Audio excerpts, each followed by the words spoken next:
saat ini kan pemerintah melakukan efisiensi anggaran nih Pak. Apakah ada dampaknya juga bagi BME Pak?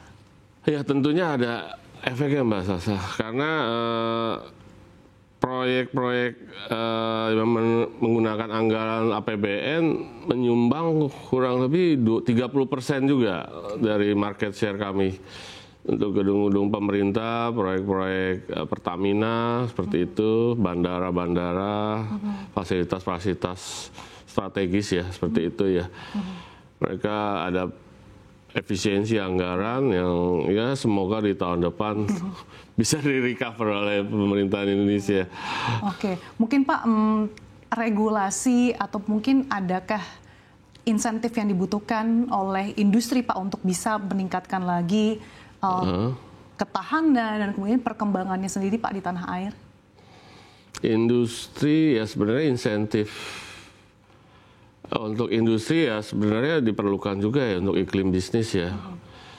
Ya sebenarnya pemerintah Indonesia sih sudah cukup membantu itu melalui regulasi-regulasi di otomotif tentunya tuh ya saat ini yang mungkin Mbak tahu pembebasan fiskal untuk EV produk. Ya sebenarnya itu juga salah satu poin juga ya di dunia industri otomotif. Oke, nah di tengah banyaknya juga transisi ke energi yang lebih ramah lingkungan, apakah juga ada rencana diversifikasi yang akan dilakukan oleh BME Pak? Saat ini kalau untuk sumber energi baru kita belum sampai ke situ, tapi kita melakukan diversifikasi produk untuk produk air conditioning saja. Seperti produk Mitsubishi Electric, Panasonic, dan Midea. Kita baru 3 tahun terakhir ini melakukan diversifikasi produk. Oke, tapi untuk kontribusi ke pendapatan memang masih lebih dominan dari genset tadi ya Pak? Betul, dari diesel genset sendiri. Untuk dari segi kompetisi industri genset sendiri di Indonesia seperti apa sih Pak? Apakah memang cukup kompetitif atau memang karena authorized distribusi dari Mitsubishi tadi ini juga sudah cukup trusted nih Pak di market? Ya, jadi memang di genset itu sendiri memang ada beberapa merek yang beredar resmi di Indonesia, termasuk kami sebagai authorized dari produk Mitsubishi, Evinasi Jepang. Di luar itu memang ada beberapa merek dari Eropa dan Amerika juga yang memang terdaftar resmi di Indonesia, Mbak Sasa. Oke, artinya memang kompetisinya cukup bisa dikatakan sengit ya Pak dengan berbagai brand dari berbagai negara. Kompetisi itu memang diperlukan kan.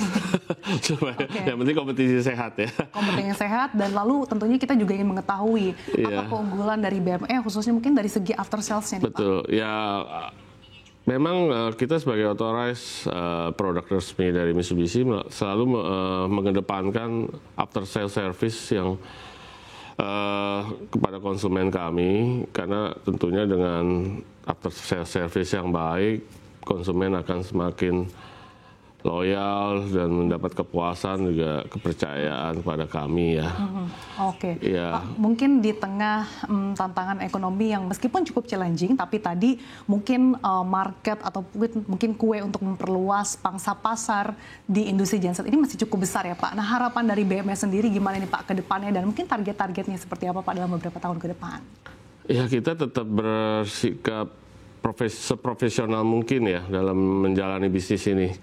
Karena saya pikir kalau perusahaan kami bisa melakukan profesionalisme yang tinggi, menjunjung profesionalis tinggi, kami yakin kita akan makin berkembang dan menjadi sebagai supplier genset yang mengedepankan market yang lebih baik ya, seperti itu Pak. Oke, tentunya juga harapannya dengan pemulihan ekonomi bisa semakin meningkatkan permintaan genset ya Pak ya? Betul, betul. Kita harapkan semua begitulah, ekonomi Indonesia akan makin tumbuh dan berkembang ya.